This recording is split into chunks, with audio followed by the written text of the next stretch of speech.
अस्सलाम वालेकुम दोस्तों। सुबह का टाइम है, नाश्ते के बर्तन फैले हुए हैं। अभी ये सारे बर्तन धोने हैं मुझे। बर्तन धोकर थोड़े से धो चुकी हूँ, अभी थोड़ी बाकी हैं। इधर मैंने राइस भिगोए हैं, इनको धो के साफ़ किया है। आज दोपहर में ताहरी बनाने का इरादा है। अभी तो बच्चों को सिर्फ नाश्ता कराया है, कुकर को वॉश करना है। अभी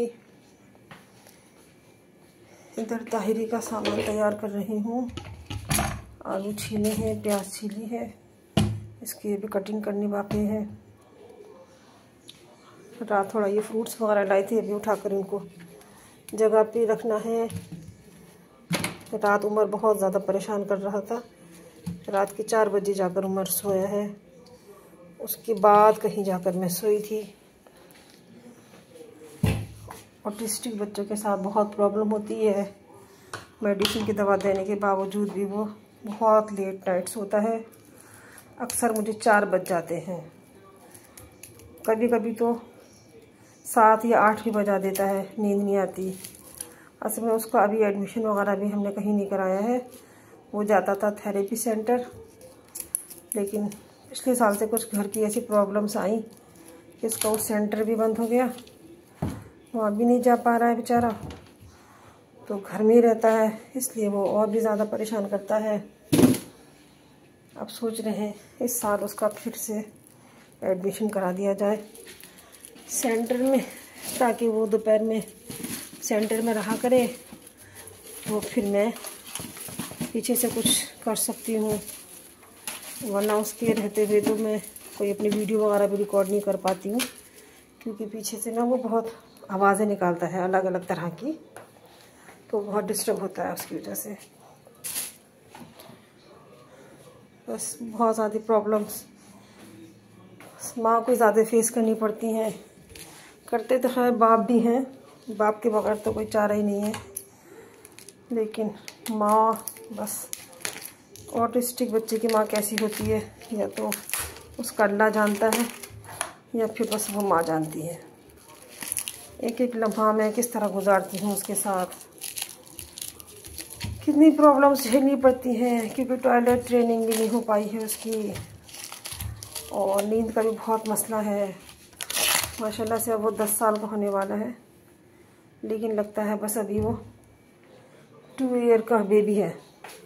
उसका हर काम मुझे अपने हाथ से करना पड़ता है। कुछ माँ ऐसी होती हैं माशाल्लाह अल्हम्दुलिल्लाह कि उनके बच्चे जो 2 ईयर के होते हैं या 3 ईयर के हो जाते हैं, तो माँ खुश होती होंगी कि अब हमें कुछ सहूलत मिलेगी, हमारा बच्चा अपनी ज़रूरत को खुद से बताने लगेगा। माँ को थोड़ा कम काम हो जाता है, लेकिन मुझे तो कोई दूर दूर तक भी आसान नज़र नहीं आते कि वो कब बड़ा होगा और कब वो कहेगा कि मम्मा मुझे ये काम करना है या मेरा ये काम कर दीजिए, क्योंकि उसकी स्पीच भी नहीं है। पता नहीं कभी स्पीच आएगी। लेकिन मैं मायूस तो नहीं हूँ कि अल्लाह ताला कुरान शरीफ में इरशाद फरमाते हैं, ला तक़नतू मिन रहमतिल्लाह। मुझे अल्लाह से पूरी उम्मीद है, तो ज़रूर ठीक करेंगे इसको, लेकिन बस उस घड़ी का इंतज़ार है जब वो घड़ी आएगी और मेरे कानों में सदा आएगी उम्र की। वो कहेगा अम्मा, कि जैसा कि वो बचपन में कहता था, 2-2.5 साल का था तब वो बात करता था, अम्मा कहता था मुझे, अपने पापा को अब्बा कहता था, क्योंकि इसकी बहनें ना पापा कहती हैं, वो अब्बा कहता था। लेकिन पता नहीं क्या हुआ, 2-2.5 साल के बाद उसकी स्पीच भी चली गई। डॉक्टर ने कहा कि ऑटिस्टिक है, ये ऑटिज़म नाम की बीमारी है, वो है इसको। दुनिया भर में दिखा लिया, इतनी ज़्यादा थेरेपियाँ करा ली, ये अभी तक तो कोई ज़्यादा फ़ायदा हुआ नहीं है। जो हमारे नसीब में होगा हमें वो कबूल है। अल्लाह की मर्ज़ी में राज़ी रहना चाहिए बस।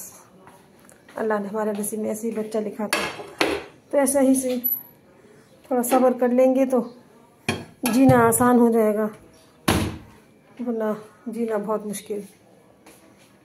शुरू में तो मुझे बहुत झटका लगता था, बहुत बुरा लगता था, लेकिन अल्लाह ताला ने धीरे धीरे सब्र दे दिया। इसके अलावा मेरे पास चारा भी क्या था। दुआओं की ज़रूरत है। आप में से न जाने किसकी दुआ लग जाए और मेरा बच्चा नॉर्मल हो जाए।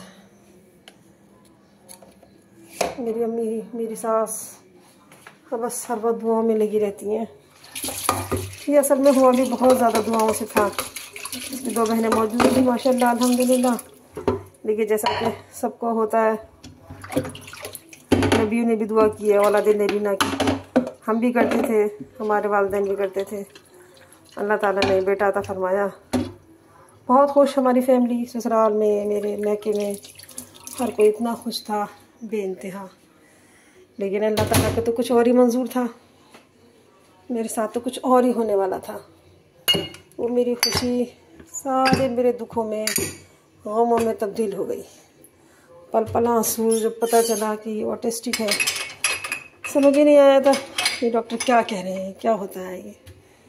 धीरे धीरे सब समझ में आने लगा ये क्या होता है। जब गुजरती है इंसान पे ना, तभी समझ आता है, वरना नहीं आता।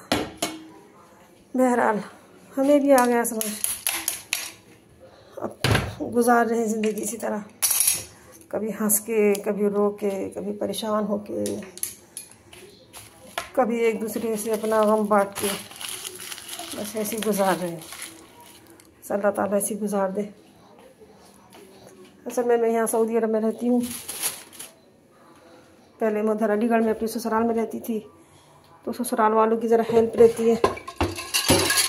लेकिन यहाँ तो खुद ही मुझे सब कुछ अकेले मैनेज करना होता है। यहाँ हेल्पर वगैरह भी नहीं लगा सकते। खादमाएँ भी काफ़ी महंगी पड़ती हैं यहाँ पर। लेकिन माशाल्लाह से मेरी बच्चियाँ हैं, थोड़ी बहुत मेरी हेल्प कर देती हैं। लेकिन बच्चियाँ खैर बच्ची ही होती हैं, ज़्यादा बड़ी भी नहीं है अभी वो। इसी तरह से बस टाइम पास हो रहा है। आज वीकेंड है, उनके पापा और बच्चे घर पर ही हैं। कहने लगे चलो कहीं बाहर चलते हैं। मैंने कहा अभी उमर सो रहा है, उमर उठेगा उसके बाद ही कुछ डिसाइड किया जाएगा कहाँ जाना है, कहाँ नहीं जाना। हमारी लाइफ तो उमर के साथ ही गुजरती है। उमर इजाज़त दे दें तो जा सकते हैं, अगर सो रहे हैं या कोई प्रॉब्लम है तो हम नहीं जा सकते। अभी वो सोया हुआ है क्योंकि 4 बजे सोया था, इसलिए बहुत गहरी नींद में है। मैं ज़रा जाकर देखती हूँ उसे। लाइट ऑफ है, अंधेरे में सोए हुए हैं। उमर बेटा उठ जाओ, बहुत सुबह हो गई अब तो। चलिए गाइस, इंशाल्लाह फिर मुलाकात होती है। अब मैं उमर को उठाती हूँ, उमर को उठा के नाश्ता कराऊंगी। अल्लाह हाफिज़।